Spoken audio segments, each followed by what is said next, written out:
और अब सीधा आपको लिए चलते हैं एलटी एक्सचेंज, जहां बीजेपी सांसद मनोज तिवारी पहुंच गए हैं। देखिए, जानते हैं, लेकिन एक छोटे से वीडियो के जरिए अब तक की जर्नी को हम सबसे पहले दिखाएंगे, फिर सवाल जवाब का सिलसिला शुरू करेंगे।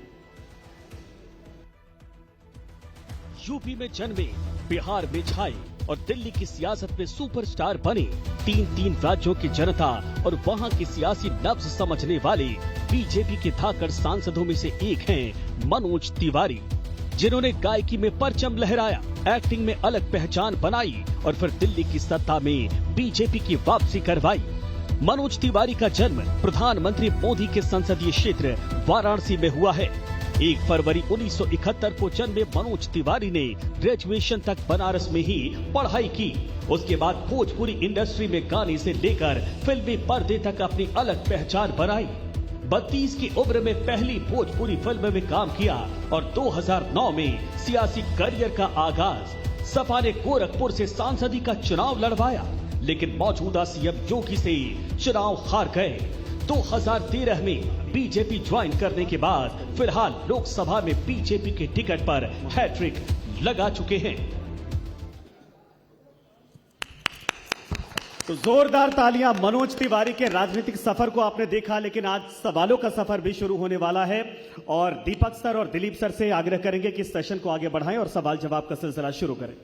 नमस्कार दोस्तों, एलटी एक्सचेंज में आपका स्वागत है। आज मैं आपको एक ऐसे शख्स से मिलवाने जा रहा हूं जिसने हर फील्ड में एक्सेल किया है, यानी डिस्टिंक्शन पाई है। वो शख्स हैं, जब एक्टिंग करने के लिए जाते हैं तो एक्टिंग में छा जाते हैं, गायकी करने के लिए जाते हैं तो गायकी में छा जाते हैं, क्रिकेट खेलते हैं तो दनादन चौके छक्के मारते हैं, गाना गाते हैं तो इस तरीके से गाते हैं और इस तरीके से उसका प्रस्तुतिकरण करते हैं कि उनके गाने लोगों की जबान पर चढ़ जाते हैं, लोग गुनगुनाने पर उनके गाने मजबूर हो जाते हैं। ऐसे ही एक शख्स को मैं आपसे मिलवाने जा रहा हूं, मल्टी टैलेंटेड मनोज तिवारी, जो कि उत्तर पूर्वी दिल्ली के सांसद भी है। मनोज जी, आपका बहुत बहुत स्वागत है एलटी एक्सचेंज में। बहुत बहुत धन्यवाद दीपक भाई, और आपने बहुत अच्छा समय दिया। हमसे ठीक पहले हमारी दिल्ली की मुख्यमंत्री ने अपनी बात कही, उसके बाद मैं बैठा हूं, तो कहने को बहुत ज्यादा तो नहीं है, मगर आपके पास से कहने के लिए हम निकाल लेंगे। आप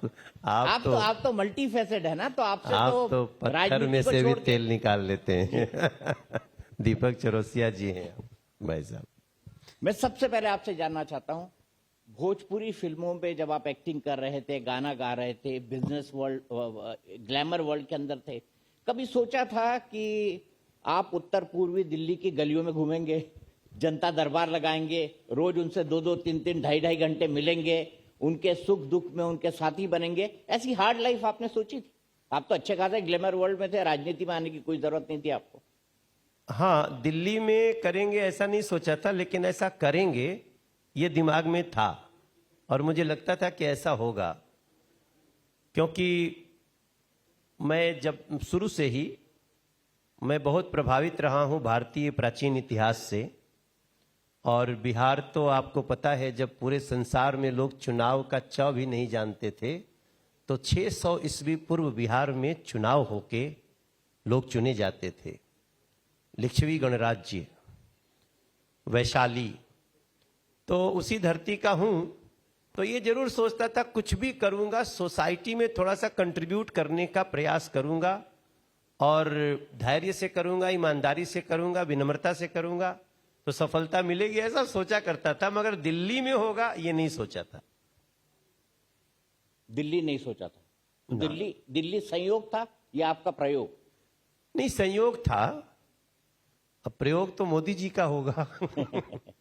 संयोग तो मेरा, मैं इसको संयोग मानता हूं। लेकिन आप 7 में से इकलौते ऐसे सांसद हैं जिनका टिकट दिल्ली में रिपीट हुआ है, बाकी के 6 के 6 कट गए।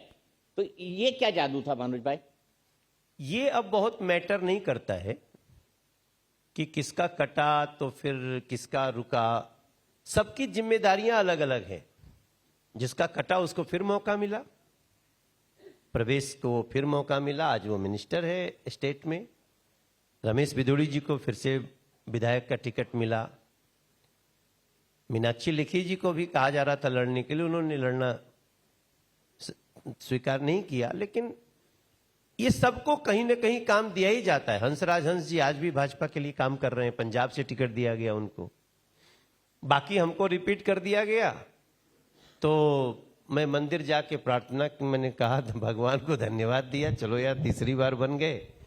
सुना है तीसरी बार दिल्ली से एक व्यक्ति एक ही जगह से सांसद आज तक बना ही नहीं था, तो दिल्ली के लोगों ने ये प्यार दे दिया, स्वीकार है। दिल्ली के लोगों ने या पूर्वांचल के लोगों ने? दिल्ली में ही पूर्वांचल भी है, लेकिन दिल्ली तो संपूर्ण दिल्ली है, किसी को हम बांट नहीं सकते। लेकिन माइग्रेशन, ये पूर्वांचल की बात मैंने इसलिए कही, माइग्रेशन दिल्ली की एक बड़ी समस्या रही है हमेशा से, और उसके कारण हमने कई बार सुना है, अलग अलग तरह की बातें आई हैं, बिहार उत्तर प्रदेश के लोग आके कैसे दिल्ली को में गंदगी फैलाते हैं, ये भी हमने सुना है, आपने भी सुना होगा। कुल मिलाकर के बीमार मानसिकता के लोगों ने कहा, जो बीमार मानसिकता का होगा वो भी लोगों में प्रांत और भाषा के नाम पे अंतर करेगा। किसी शहर में जहां रोजगार होगा, दुनिया के किसी जगह का आदमी आ सकता है।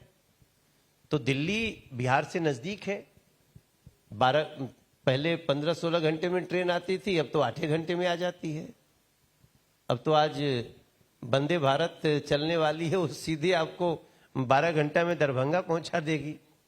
तो समय के साथ नजदीक हुआ है, पहले भी नजदीक ही था। चूंकि आप बिहार के हैं, आप दोनों स्थितियों को जानते हैं। बिहार से लोग माइग्रेशन करके आते भी हैं, और दिल्ली में जो बिहार से आप भी आए, आप सांसद हैं, कई ऐसे लोग हैं, मैं भी बिहार से हूं। तो जो तमाम लोग बिहार से आते हैं, उनके ऊपर जो टीका, खासकर पूर्वांचल के ऊपर जो संघर्ष रहा है उनका, उस संघर्ष को आपने भी देखा है करीब से, या आपको वो संघर्ष नहीं करना पड़ा, ये मैं समझना चाहता हूँ। नहीं, हमें भी संघर्ष करना पड़ा। हम भी दिल्ली के एक गोपालपुर गांव है, उस झुग्गी में रहते थे। जब मैं सिंगिंग के लिए कंपटीशन दे रहा था, मैं जब आज जहां आपका कार्यालय है, उस वही सेक्टर 16 में हम लोग 3-4 साल तक वो ठेले का परोठा खा खा के वेट किए हैं कि शायद किसी घर में एंट्री मिलेगी। तो वो स्ट्रगल था, झुग्गी में रहते थे। लेकिन तब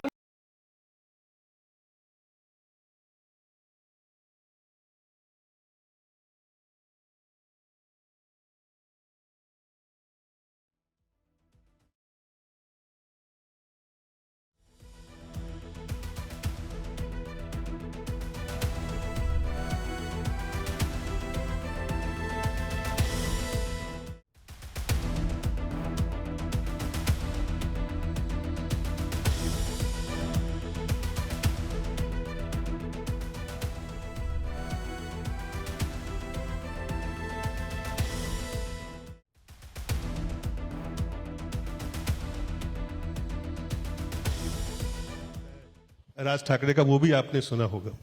नहीं, वो एक्चुअली क्या है कि कुछ चुनावी स्टेप होते हैं। मुंबई में आज की डेट में कम से कम 1.5 करोड़ लोग हैं जो यूपी बिहार से रहते हैं। सबके ऊपर अटैक थोड़ी होता है, वो थोड़ा मीडिया इसको ज्यादा दिखाती है, भय बनाती है, मीडिया पे सवाल उठता है इस पे।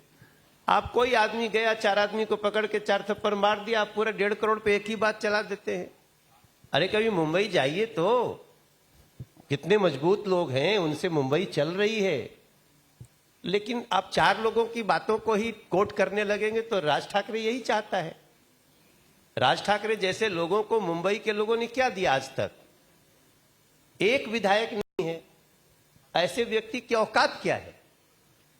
जो प्रांत और भाषा के नाम पे झगड़ा कराएगा, उसको सबसे पहले महाराष्ट्र के लोगों ने ही सजा दिया। आप बता दीजिए, पिछले जब से मैं राजनीति में आने में राज ठाकरे भी एक मेरा कारण है। जब उसने फर्स्ट टाइम अटैक किया तो हमने भी चुंडी बांध ली कि तेरा 0 करके रहेंगे। तब उसके 13 विधायक थे, आज एक भी विधायक नहीं है।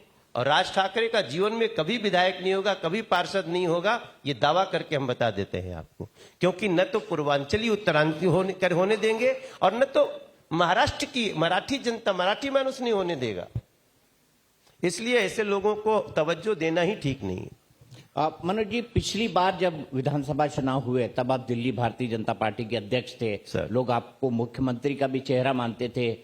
थोड़े से चूक गया, पर बहुत ज्यादा से नहीं, थोड़े से उन चुनाव में चूक गए। इस बार बीजेपी जीती, इस बार बीजेपी सत्ता में आई, कोई मलाल की उस वक्त कहीं कुछ गड़बड़ नहीं हो गई या कुछ चीजें छूट नहीं गई? आपको क्या लगता है? कभी विश्लेषण करते हैं आप इसका? रावण को मारने के लिए पहले कुंभकर्ण मरता है, फिर मेघनाथ मरता है, बाद में रावण मरता है। तो जो बैठा था, जो व्यक्ति, वो रावण से कम नहीं था। उसकी आसुरी शक्ति थी, जिसको जाते जाते समय लगा। जो व्यक्ति, जैसे भाई साहब ने बोला ना कि बिहार, झारखंड, यूपी के लोगों के लिए बोल देना कि 500 रुपए का टिकट लेके आते हो और 5 लाख का इलाज करा के जाते हो, तो ये तो आसुरी शक्ति हो सकती है। जो ये कहता हो ये मनोज तिवारी के बाप की नहीं है दिल्ली, अरे भाई मेरे पिता तो जिंदा भी नहीं है। तो जो इस तरह की बात करता, जो देश के प्रधानमंत्री को ऐसे ऐसे शब्द बोला है जो कि हम बोल नहीं सकते दीपक भाई, तो ऐसे लोगों को मैं बड़ी विनम्रता से, ऐसे लोगों को राक्षस प्रवृत्ति का मानता हूं। उन्हें खत्म करने के लिए थोड़ा समय लगता है। हां, जब मैं अध्यक्ष था तब हमने 8% वोट का इजाफा किया था। आपको पता होगा कि दिल्ली में भाजपा 32 से 33% से आगे नहीं गई। जब मैं अध्यक्ष था तो हम लोगों ने उसको 40% लेके आए। दूसरी बार कोशिश किए, हम 48% पे आ गए और हमारी सरकार बनी और हमारा विश्वास दिला रहे थे। हमारे लोग अभी काम करना शुरू किए हैं। आशीष सूद जी हमारे दिल्ली के मंत्री हैं, इन लोगों का काम ऐसा है, हमारी कोशिश है हम अगले लगभग 30 वर्षों तक दिल्ली को सजाएंगे। जब डेवलप होगा तो दिल्ली डेवलप होगी। आज का प्रधानमंत्री देश के सामने एक मिशन 47 रखा है। ये किस तरह से बनाना है? दिल्ली में आप सांसद भी हैं, तीसरी बार सांसद है, किस तरह से योगदान होगा? क्या रोड मैप है? कुछ उस क्या आप काम कर रहे हैं? आप लोग किस तरह का काम कर रहे हैं, ये समझना चाहते। देखिए, हम लोगों ने शुरू कर दिया है। अभी तो इंटरव्यू में भी आने का भी समय नहीं बचता है। आपके इंटरव्यू में भी मैंने रेखा जी को भी बोला टाइम निकाल लो, आशीष जी को भी बोला, पंकज जी को भी बोला। हमारा इस समय जो उद्देश्य है कि हर क्षेत्र में दिल्ली के पहले समस्याओं को दूर करने का ईमानदार प्रयास किया जाए। आज अभी बाढ़ गया है, लेकिन आपने ऐसा नहीं सुना होगा कि ऑटो रिक्शा डूब गया, एक आदमी मर गया, उसमें जीप डूब गई। जबकि हम ये कहते हुए चल रहे थे कि इस साल थोड़ी समस्या हो सकती है, मगर कोशिश किया। प्रवेश वर्मा का मंत्रालय फिर भी रेखा जी के नेतृत्व में ठीक किया। अभी हम लोगों ने इस दिल्ली में गरीबों का क्या दोष था कि उनको 5 लाख रुपए का फ्री इलाज ना मिले? हमने शुरू कर दिया, अब तो 10 लाख रुपया का इलाज मिलता है। 70 साल प्लस के बुजुर्गों का इलाज शुरू हो गया फ्री ऑफ कॉस्ट। इसके साथ साथ जितने हमारे टैंकर चलते थे, टैंकर पानी बेचते थे, टैंकर माफिया होते थे, आज हम लोगों ने हर टैंकर पे जीपीएस लगा दिया। टैंकर कहां है, बैठा है, खड़ा है, कहीं गलत तो नहीं जा रहा है, हम कंट्रोल कर रहे हैं। इसी दिल्ली में आज जमुना जी के स्वच्छता पे हम लोग काम करना शुरू कर दिए। इसी दिल्ली में हम वाटर, ग्राउंड वाटर लेवल को लेकर के बात कर रहे हैं।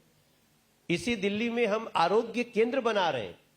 ये नहीं कि बीमार होंगे तभी इलाज करेंगे, हम आपको बीमार ही नहीं होने देंगे। इसके लिए प्रधानमंत्री नरेंद्र मोदी जी के नेतृत्व में हम लोगों ने आयुष्मान आरोग्य केंद्र अभी हम लोगों ने 35 शुरू कर दिए हैं। तो ये सब कार्य ऐसे हैं जिससे अभी हम लोग लगातार अभी लोकसभा वाइज मीटिंग कर रहे हैं और जो भी हिला हवाली कर रहा है उसको चिन्हित कर रहे हैं। हमारा स्पीड ठीक है।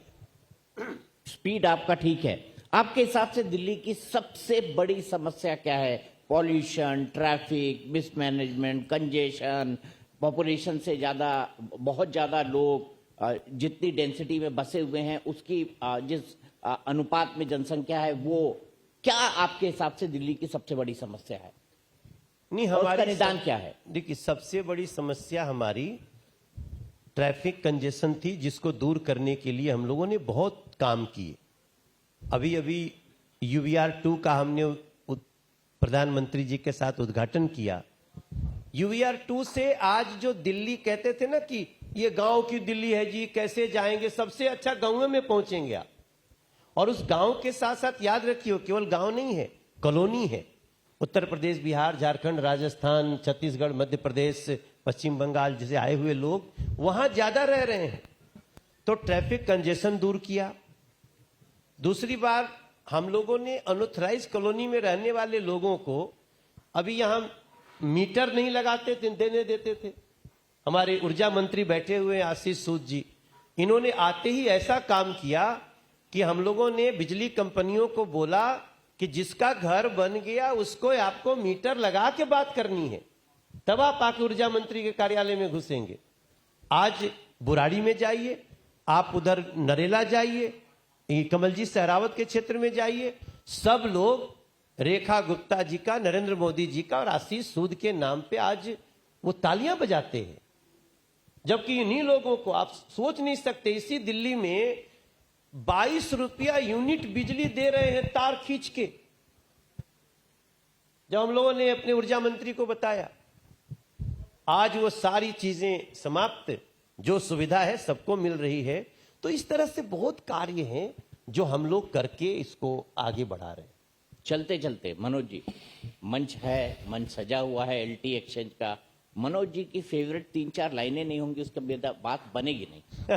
तो एक गाना भी हो जाए। हमारी दिल्ली के लिए जो सबसे प्रमुख बात है वो इस लाइन में प्रस्तुत हो जाती है कि ये राजा जी एक करे तरहल हा जरूरत मूरत खूबसूरत हो। अरे हमरा बुझाता दिल्ली विकसित होई, आलोगन खातिन सुरक्षित होई हो। रेखा विकसित दिल्ली को यूं सरपट निकल रही है, दिल्ली बदल रही है, पटरी पे चल रही है। बहुत बहुत शुक्रिया मनोज तिवारी जी, आप आए, हमसे जुड़े और हमसे बातचीत की। थैंक यू सो मच भैया, और ऑल गुड विशेष फॉर ये लाइफ टाइम्स। हमें पूरा विश्वास है कि आप बहुत जल्दी छा जाने वाले हैं। बहुत बहुत धन्यवाद। तो एक बार फिर से जोरदार तालियां मनोज तिवारी के लिए। और अब आग्रह करेंगे कि मनोज तिवारी जी का जो एक भेंट है उसको देकर सम्मानित किया जाए। जोरदार तालियों के साथ एक बार फिर से। एक पौधा, ये दिल्ली के नाम है, क्योंकि दिल्ली के पर्यावरण को बेहतर बनाना है, जैसा सभी नेताओं की कोशिश है। ऐसे में पोल्यूशन फ्री दिल्ली के लिए ये बहुत बड़ा संदेश है। जोरदार तालियां एक बार फिर से। बिल्कुल, और बड़े बेबाकी के अंदाज में उन्होंने अपनी बात रखी है, और जैसा कि उनका अंदाज है हम सब जानते भी हैं, और मधुर आवाज़ है उनकी। आपने सुना, हर मुद्दे पर उन्होंने जवाब दिया।